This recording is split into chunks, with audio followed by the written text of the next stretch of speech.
We've got a new tool today. I've managed to buy the cheapest drill press I could find on the market. We'll see if it's any good.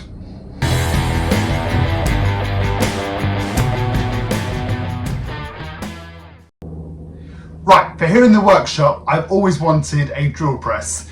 Using my regular combi drills has been absolutely fine for drilling holes, but there have certainly been times where I've wanted precise 90-degree holes.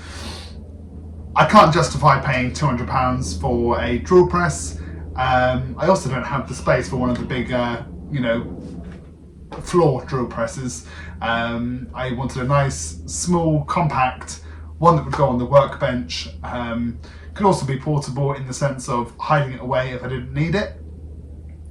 I picked this up from a shop down the road. I will leave a link in the description below.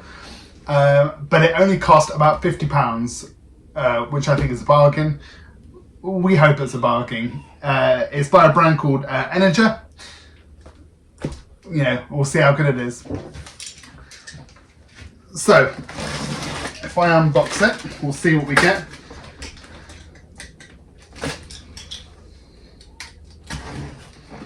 Now, it's got a good weight to it. It's about 15 kilos or so. So I'm hoping that it's going to have a nice sturdy base. Comes with some instructions.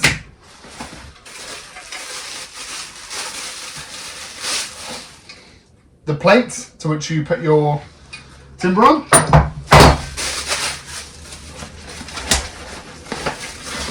We have a base. Now that doesn't feel particularly heavy. It's hollow, but it could be like a cast iron or something like that. It's all covered in a grease or an oil or something. I presume that's to stop it going rusty. We have some handles. We have a box here, which is, could it be the chuck, maybe?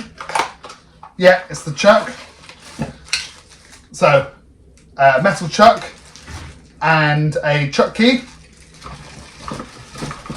which is good, considering a lot of combi drills come with a plastic chuck. Having a metal one is hopefully going to be better quality.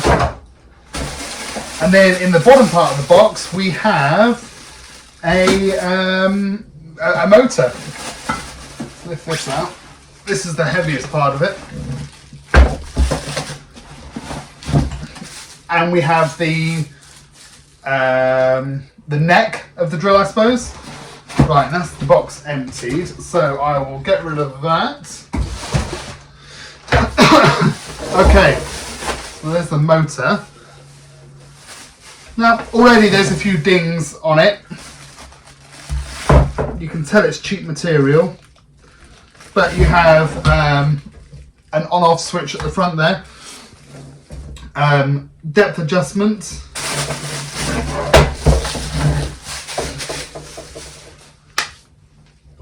Measure plate. Right, what I'm going to do is I'm just going to read the instructions and get this assembled and see how easy it is to build up. The drill press was a doddle to assemble. There was literally just 3 bolts at the bottom. Didn't have nuts on the other side, so I assumed that the base had a cut thread in it that supports the bolts. But I got a nice tight fit. I tried to use a wrench.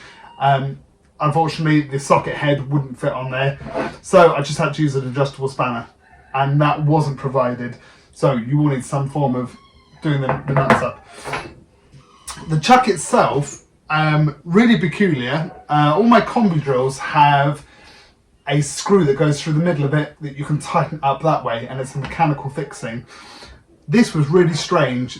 You were told that you had to put a block of wood on the plate and then put the chuck in place, and then using the handle push down as hard as you could, and that gave you a friction fit to keep the chuck in place. So how long that's going to last for, I don't know. Whether it's going to be strong enough, I don't know. We'll only know over time. Now, unfortunately, one bit is missing, and it's the guard for the chuck here. I'm guessing to prevent you touching the chuck as it's revolving. It has the piece that flips up, just doesn't have the plastic, which is really peculiar. Whether it's been opened before and returned, I don't know. For the purposes of today's video, we will carefully try it without the guard, just being really careful. I'm pleasantly surprised with how much depth you can get with the plate. So providing your draw bit's long enough, you've got a good 10 inches or so there. The noise level so far isn't too bad either. It's not as noisy as I would have thought. And ultimately, yeah, it's going to be a nice little tool to tuck away in the corner of the workshop, and yeah, hopefully it will be useful. So what I'll do is I'll give it some power. I'll get a couple of straps of wood, I'll get some hardwoods and some softwoods, and we'll see how nicely the hole cleans up.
£50 well spent, I believe. It's certainly a no-frills tool. It's not overly powerful. So with the Sapele, whether it was just that I was using a good force in a bit, it seemed to go through no trouble at all. Build quality, yeah, I'd give it a good 6 out of 10. It certainly is nothing special. Price, 9 out of 10 all day long. Portability, 10-15 kilos or so. It's not too heavy, but it's also small enough that you can tuck down to one side of the workshop. And for people trying to build their workshop, invest in tools, I would say this is certainly the way to go. It's cheap and cheerful, and it's certainly going to do everything you're going to need it to do for you. Would I recommend? Yeah, totally, 100%. I'm not going to return it. I will keep it. I'm certainly going to contact the helpline to see why I don't have a chuck guard, and I'm sure they'll send me one out in the post. But as always, if you enjoyed this video, please drop a like, click subscribe, and I'll see you on the next video. I'm so upset. I had such high hopes for this pillar drill. I was using it a couple of days worth, a few little projects here and there, and I tried to use a good size hole saw bit, 75mm or so, and the motor came to a stop. Whether it just burnt out or couldn't handle it, I'm not sure. But unfortunately, it is dead as a dodo and will have to be returned. I guess it totally is a budget tool, and yeah, it's not for anything heavy duty. So I thought I would end with that edit, and probably best not to buy one.